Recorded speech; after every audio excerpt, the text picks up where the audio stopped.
Bueno, comenzamos nuestra mateada del día de hoy. Nos están tocando la puerta. Sí, nos están tocando la puerta. ¿Sale? ¿Sí? ¿Se escucha? Sí. ¿No? Le golpeo. Le golpeamos nosotros. Trae el martillo que le devolvemos. Le contestamos. Arrancamos con código Morse. Bueno, sí, la mateada que la vamos a hacer entre nosotros, ¿no? Entre Dante, Nehuen y quien les habla. Así que podemos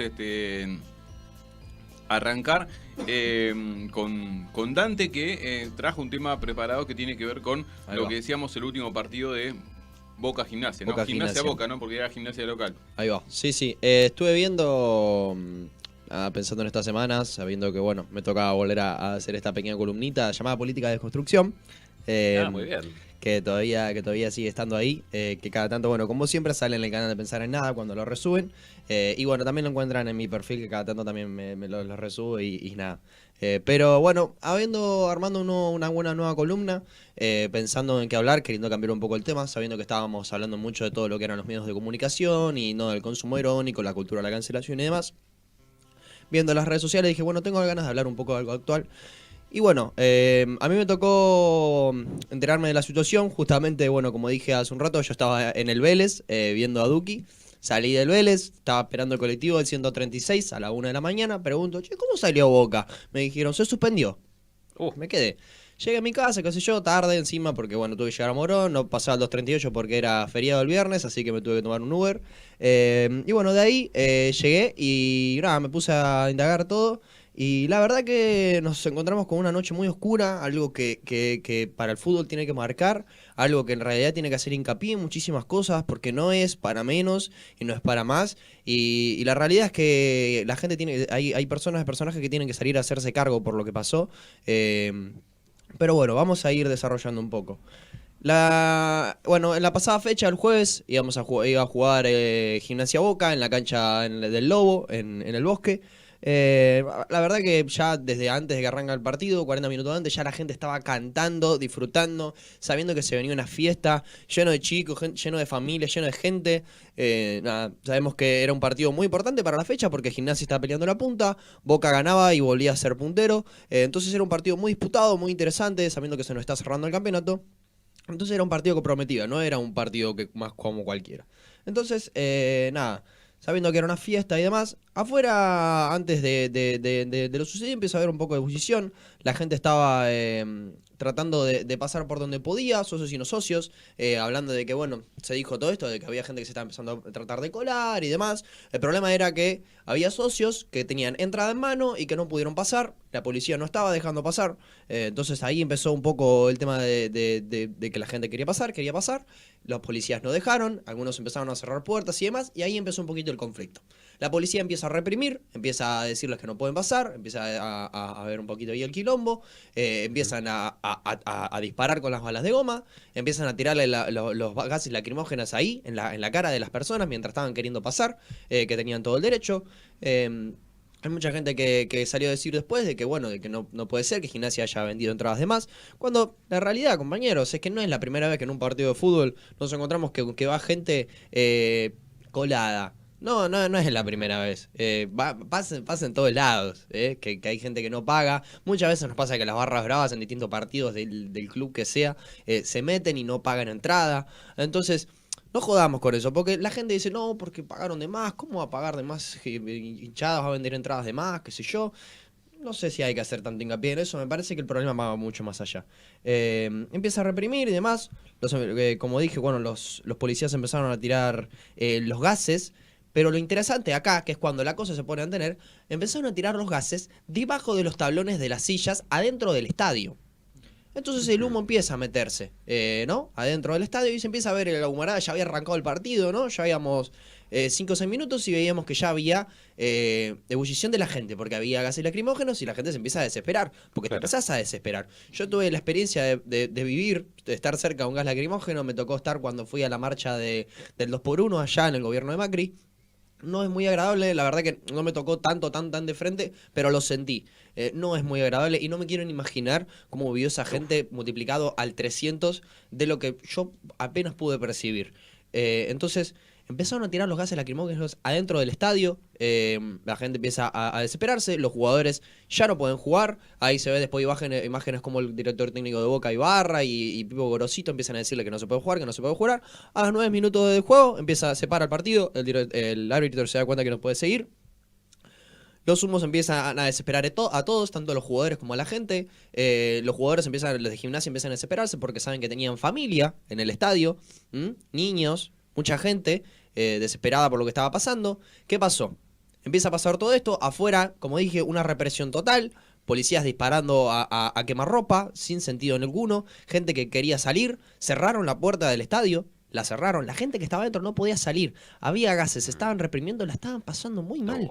Gente grande, chicos, nenes, pero nenes de 9, 10 años. Escuché gente de Boca decir en Twitter, personajes que dijeron, no, ¿cómo vas a llevar un nene a un estadio? Vale, ¿cómo me vamos a hablar de eso? Es una fiesta, la gente va a disfrutar el fútbol, es un espectáculo. Entonces, no es que pasa por las responsabilidades. Los nenes se crían en ese ámbito. Acá en este país el fútbol se respira. Entonces, obvio que un nene va a ir y va a querer ir a disfrutar. Mirá lo que le causaste a ese nene. A esa gente. Un estrés postraumático muy feo. Esa persona ahora cuando esté viajando en el colectivo, en el tren, y se sienta un poco apretada, ¿qué le va a agarrar? Un ataque de pánico. Un ataque de ansiedad. Entonces, y acá la culpa va para todos lados. Todavía no llegué en realidad a la parte más controversial. Empezaron a desesperarse, como dije, no abrían las puertas. Había un camarógrafo de Teis Sport que estaba grabando, le dispararon al camarógrafo, terrible la imagen, se ve como el policía le dispara a quemarropa, una cosa increíble. Después vemos cómo afuera, mientras estaban todos reprimiendo, la socia que no entró, una socia expuso al presidente de Gimnasia, le preguntó, ¿dónde estabas? El presidente de Gimnasia le dijo, yo estaba en el palco, donde tengo que estar. Y la mina le dijo, vos no tenés que estar ahí, vos tenés que estar con nosotros porque nos estaban reprimiendo, porque no nos dejaban pasar. Eso es algo que podemos criticar. La verdad que falta muchísima presencia gerencial de los clubes en la gente, en la presencia. Más allá de que, porque le tienen miedo de que los puteen, tienen miedo de que les digan las cosas en la cara. Esa gente tiene que estar. La verdad que también podemos decir que, bueno, dentro de poco hay elecciones en Gimnasia y eso puede ser un poco relevante. Podemos decir, si querés, no sé, que fue armado, que esto dejará mal parado al presidente. No sé, eso ya será otro tema que, bueno, cada uno tendrá lo que piensa. Por el siguiente, hay un hincha que perdió la vida. Hay un hincha que primero dijeron que era un paro cardíaco, que no llegó al hospital. El compañero se llama César Regueiro. El hermano después al siguiente día salió a hablar, salió a decir que la realidad es que no. La realidad es que al compañero le pegaron con los policías, le tiraban los gases encima, le estaban haciendo RCP los médicos y seguían tirando gases. El compañero no sobrevivió. Por lo que tengo entendido, encima venía él, su hermano, y el hermano venía con sus hijos. Cuando salieron de la puerta se ve que el hermano salió para un lado donde no había gases y César rajó para el lugar incorrecto donde justamente estaba la policía reprimiendo. En eso, nada, lo voltearon, le dieron, le quisieron hacer RCP los médicos. El médico, hay una entrevista al médico que dice, yo estaba pidiendo por favor que no tire más gases, porque estaba haciendo el RCP, se iba. Claro. Y se fue. Después salió a hablar el ministro de Seguridad, dijo que la culpa la tenía Gimnasia por vender entradas de más. Después el presidente salió a echar la culpa al que hacía el operativo, diciéndole que estuvieron mal, estuvieron incorrectos. Pero yo, desde mi perspectiva, la culpa es el accionar. Para mí, la policía fue a reprimir. Fue a pegar. Así es fácil. Y no es que la policía no sabe que se venden entradas de más, que no saben que se cuelan. La policía sabe. No es que no tienen ni idea. Y empezaron a decir que no, que el partido se tiene que jugar a puertas cerradas, que se tiene que jugar en la Bombonera. Yo soy hincha de Boca. El partido se tiene que jugar en la cancha de Gimnasia y con público. Porque la gente no se merece esto. La gente fue a ver el partido y esa gente salió a pegar, a hacerle pasar muy mal una experiencia horrenda a nenes. Un nene se quedó sin ver. Entonces, y nadie se hizo cargo todavía, ¿eh? Ningún funcionario político salió a hablar. Bernie, con un tipo muerto, dijo que había que la culpa la tenía Gimnasia. No dijo nada más. El presidente todavía tampoco dijo nada. Ningún funcionario político salió a decir nada. Bernie, si quieren, vamos a decir, bueno, pero lo importante es que Bernie no esté vigilando un partido de fútbol. Tiene que fijarse en la inseguridad que tenemos en el país. Bueno, pero tampoco hemos cambiado mucho en eso, muchachos. Así que, no sé, la realidad es que tampoco sé si hay que mirar tanto a la presidencia de Gimnasia. No sé si hay que tanto echarle la culpa. También hay que mirar un poco para arriba. Porque el ministro de Seguridad sigue siendo el mismo, sabiendo que ha criticado tanto a la presidenta como al vicepresidente, creo que al gobernador también. Entonces, no seamos mal. Yo creo que la culpa va mucho más allá. Lo que pasó fue tremendo. Y la verdad es que nada, es una pena, es muy triste. Y no es que vos decís, bueno, fue la primera vez que pasó, se le iba a reprimir. No, esto pasó hace poco en un partido de Almirante Brown, en el ascenso. Claro. Mañana va a pasar en un partido de Racing Independiente. Mañana va a pasar en un partido de lo que sea, de River. Pero no, claro, ahora hay que darle al que tiene menos. Yo soy hincha de Boca, pero el partido se tiene que jugar en la cancha de Gimnasia con público. Claro. Dante, sí, no, con todo lo que venías contando, nada, un montón de preguntas, pero no te quería interrumpir. Pero, por ejemplo, sí, es un horror que ningún funcionario haya salido a hablar, la verdad, para mí entran todos ahí en la cadena de responsabilidades. Pero cuando decías, por ejemplo, que la gente quería salir y cerraron las puertas, ¿quién estaba cerrando las puertas? La policía. La policía la misma misma. policía. Hay imágenes que vos estás viendo cómo la policía está dentro del estadio, digamos, y están en las puertas. Y la gente le está diciendo, abre la puerta. Claro. Entonces, ahí queda como mucho más evidente entonces el tema de que la idea era que saliera gente lastimada. Claro. O sea, porque está claro, si estamos diciendo que habían gases, como bien explicabas vos recién, que estaba saliendo el humo debajo de las gradas de la gente que estaba disfrutando el partido los primeros minutos. Si la gente quiere salir de ese ambiente del cual no puede respirar y les están, no sé, me hace acordar con la distancia y los matices que tiene, al caso de Puerta 12, el histórico caso de Puerta 12, ¿no? Exacto. Que pasó en la cancha de Boca, si no me recuerdo, y que tuvo que ver algo así también con una estampida de personas que terminó en ese caso la puerta y muchos fallecidos en esa época, pero claramente acá hay responsables y bien decís vos, ¿no? Parece que no alcanza las medidas que se toman y que se tomaron, ¿no? Y nadie se hizo cargo. Nadie hizo cargo todavía, nada se hizo presente. Hoy es domingo todavía, ya arrancó la otra fecha. Sí. Nada, Boca va a jugar hoy encima. Además del fallecido, creo que también hay un niño o niña que perdió un ojo. Ahí va, era lo que sí. De entrada se había dicho que quedó ciego, tengo entendido, si quieren esto lo corroboran, pero me parece que perdió un solo ojo. Que igual ya es mucho. Ya es un montón. Ya es un montón. Por suerte, digamos, de entrada parecía que iba a quedar ciego. Claro. Así que nada, obviamente las condolencias a las familias que perdieron al compañero César Regueiro. Ojalá hayan encontrado a todos los niños. Hay imágenes también donde se ve que después del partido había en la voz alta del estadio diciendo nombres de nenes que se acercaran, porque había familias que los habían perdido. Lo que me faltó agregar también era que cuando después de que tiraban gases lacrimógenos, como la gente no podía salir del estadio, se metió a la cancha.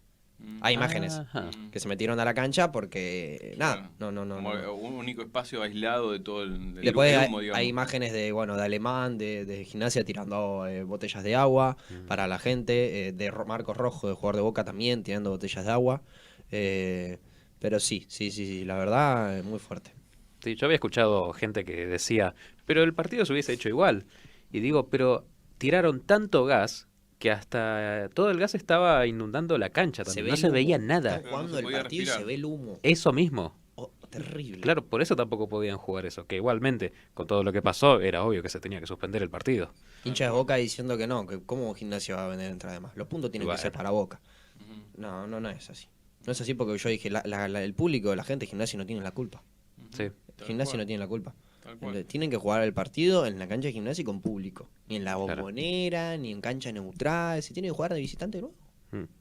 Y después empiezan a salir todas estas hipótesis, ¿no? Conspiranoicas, ¿no? De quién habrá sido. ¿Quién lo organizó? Claro. Bueno, vos decías, viene el dato ese que se vienen elecciones en Gimnasia, pero también decían, por ejemplo, que en la misma fecha había cambiado el jefe del operativo, entonces ahí hubo como le sacaron el cargo al jefe del operativo, se lo sacaron. Se lo sacaron. Después de lo que pasó. Sí, después de lo que pasó. Pero como que el que estaba asignado el mismo día cambió y pusieron a otro, eso ya para empezar fue raro. Bueno, esa mirá, data interesante, esa no me la sabía. Sí, y bueno, nada, esas cosas que uno dice, bueno, volvemos de lo que decíamos hace un rato también, ¿no? También lo que vos decís. De 2 años de que no se pudo salir, sí. El fútbol que hace rato que veníamos teniendo fútbol sin hinchas, volvemos a que vengan los hinchas del equipo local y se dan estas situaciones, la verdad, muy triste, ¿no? Aparte, vos sos Bernie, sabés que el partido es difícil. Andá y hacé presencia. Sí. Andá. En ese tipo de espectáculos. ¿Entendés? No es así. Bien. Claro, aparte de retomar esto, digo, la misma policía no estaba dejando salir a la gente. No. Siendo que eran conscientes de lo que estaba pasando ahí. Si ellos mismos tiraron las cosas abajo de los estrados para que todo el humo salga así. Claro. Sí. Por eso, tremendo. Sí. Terrible. Insólito. Bueno, y lo grave es esto, ¿no? El silencio, ¿no? Como decís vos, nadie se hace cargo, sigue la fecha como si no pasara nada. Bueno, nada. Sí, como decía muy bien Dante. Ni minuto de silencio todavía, no sé si hubo por el compañero que murió. Sí hubo, por ejemplo, por la compañera de Boca que murió en el viaje en Mendoza, pero todavía no sé si no tuvimos todavía minuto de silencio en ningún partido por lo que pasó, me parece. ¿Murió, pero después de esto? No, murió el mismo día. El mismo día. Sí, no llegó al hospital. El hincha de Gimnasia. No llegó ni siquiera. Uf. Y la hincha de Boca que decías, ¿eso lo querés mencionar? ¿Cómo que fue lo que pasó? ¿Qué cosa? La hincha que falleció. Falleció, claro, en el partido que Boca fue a jugar a Mendoza. Sí. Falleció, claro, jugamos contra Godoy Cruz, falleció en el micro volcó, hubo heridos y sí, murió. Pero bueno, ¿ves? Ahí hubo muchísima más, ponerle si querés, presencia, tanto del club como Boca, que ayudó a la familia, tanto de Godoy Cruz también que ayudó, que lo llevaron al hospital, que les dieron una mano con todo el tema de la funeraria, la hinchada de Boca cantando en el siguiente partido, como dice ahí, no me voy a acordar ahora el cántico, pero un cántico dedicado a la compañera. Bien, ¿eso cuándo fue? Eso fue hace 2 fechas atrás. Ajá. No fue hace mucho, no, inclusive. No. No fue hace nada, semana y media. Porque, bueno, vamos a ver después si Pancho cuando nos venga a hablar de deporte se acuerda, pero yo leí un posteo ayer de el fútbol femenino de Argentino de Merlo. Sí, murió, ahí me hiciste acordar, tenés razón. Murió una compañera. En estos días también. Lo que pasó, más o menos tengo entendido, Argentino de Merlo no pudo pagar el micro para ir a jugar contra... No se me voy a acordar ahora. Contra Atlético Rafaela. Ahí va. Contra Atlético Rafaela y Argentino Merlo, ¿no? Los compañeros que viven acá en Merlo Norte. Sí. Y los compañeros fueron a jugar y esta compañera fue en auto con 2 o 3 más. Y bueno, tuvo un accidente automovilístico y nada, perdió la vida. Mira. Bueno, sí, en ese sentido... Todo porque no pudieron conseguir un micro. Claro. Bueno, ahí también nos volvemos a lo mismo, ¿no? La responsabilidad de los dirigentes, la organización. Claro. Bueno, pero sí ahí el club se había expresado las condolencias y creo que hasta suspendieron el partido, la fecha, no sé, eso. Después lo hablaremos bien con Pancho. Bueno, sí, compleja la realidad esa de por lo menos estas últimas fechas con ese partido. Y por otro lado, decíamos, hoy hacíamos referencia también a la violencia que se dio en el sur de nuestro país, a los mapuches, hacíamos referencia a los mapuches que participaron en Malvinas, y vos nos estuviste contando de que hiciste un trabajo, algo sobre los veteranos y caídos de Malvinas. Claro, sí, no estaba justamente especificado en ese tema en particular. Yo lo que tenía que hacer es un informe acerca del último combate que se realizó en la Guerra de Malvinas, que fue el 11 de junio en el Monte Longdon, que está cerca de lo que es Puerto Argentino. Bueno, no me gusta mucho decirlo, pero para los ingleses es el Puerto Stanley. Claro, ¿no? Bien. Y que está en la Isla Soledad. Bien. ¿Cómo? Como el termo. Como el termo. El termo se llama Stanley. Claro, bueno, ahí está, ¿ves? Sí, tenía que hablar sobre eso Y yo lo que hice en el informe fue hacer como un panorama de cómo terminó el Monte Longdon por muchas declaraciones, tanto de argentinos como de ingleses, que plasmaban algunos ingleses, por ejemplo, que estaban heridos, que se despertaron al día siguiente porque cayeron heridos, y a la mañana siguiente era todo niebla, hacía mucho frío, porque imagínese, profesor, el sur, las Islas Malvinas, hace frío en ese lugar, cerca del Atlántico, y había olor a muerte por toda la gente que murió. La escena misma, cuerpos desmembrados, algunos, gente agonizando, como estos mismos soldados. Y esa fue como la primera parte que yo planteo en el informe. De ahí empezar a desarrollar, bueno, cómo fue. Eso fue la última batalla, el último combate antes de finalizar la guerra. Eso mismo, claro, porque en lo que fue entre el 2 y el 3 de abril de 1982, nuestras tropas ya habían tomado posesión de las Islas Malvinas y de las Georgias del Sur, que están un poquito más alejadas. Ya habían hecho eso. Bueno, la respuesta de los ingleses hizo que perdiéramos las Georgias y después fueron por las Malvinas. El último combate ya se realiza con la última resistencia argentina, que estaba justamente en el Monte Longdon. Entonces, bueno, los ingleses lograron someter eso y al final ellos terminaron quedándose con el tema de las Malvinas y no se volvió a hablar mucho más acerca de eso. En el momento en el cual vienen los ingleses y ahí empieza el combate, muchos argentinos, como el teniente Castañeda, por ejemplo, que él hablaba acerca de que era una bola de fuego el Monte Longdon. Imagínense, porque era una balacera, era de noche. Empezaron el combate a las 8 de la noche, si no me olvidé, o de la mañana, no, era de la noche, porque el combate duró 12 horas. Lindo detalle. ¿Cómo? Lindo detalle. Sí, comenzó a la noche. Y entonces, claro, era disparos. Era una bola de fuego. Por eso el teniente Castañeda decía, para los que lo recuerdan, el Monte Longdon era eso, era un infierno. Era una bola de fuego. Y por parte de los ingleses, por ejemplo, también decían, ¿cómo es posible que, para algunos de ellos, decían, ¿cómo es posible que estos nenes disfrazados de soldados nos estén dando batalla? Uno, por ejemplo, decía que él estaba con su compañero, vienen así un soldado argentino, en realidad vinieron varios, pero uno primero se le presenta, según el inglés le dijo, ¡hey, hombre! Y ahí le empezaron a disparar y bueno, los acribillaron a los dos. El soldado que dio el testimonio claramente sobrevivió, su amigo murió. Por eso también el rescatar en el informe el heroísmo de nuestros soldados argentinos. Tal cual. Bueno, es importante, nosotros ya lo mencionamos varias veces, pero es importante traer estos detalles y estas anécdotas, porque bueno, se cumplen 40 años, ¿no? de la guerra de Malvinas, y a veces parece que se olvida, ¿no?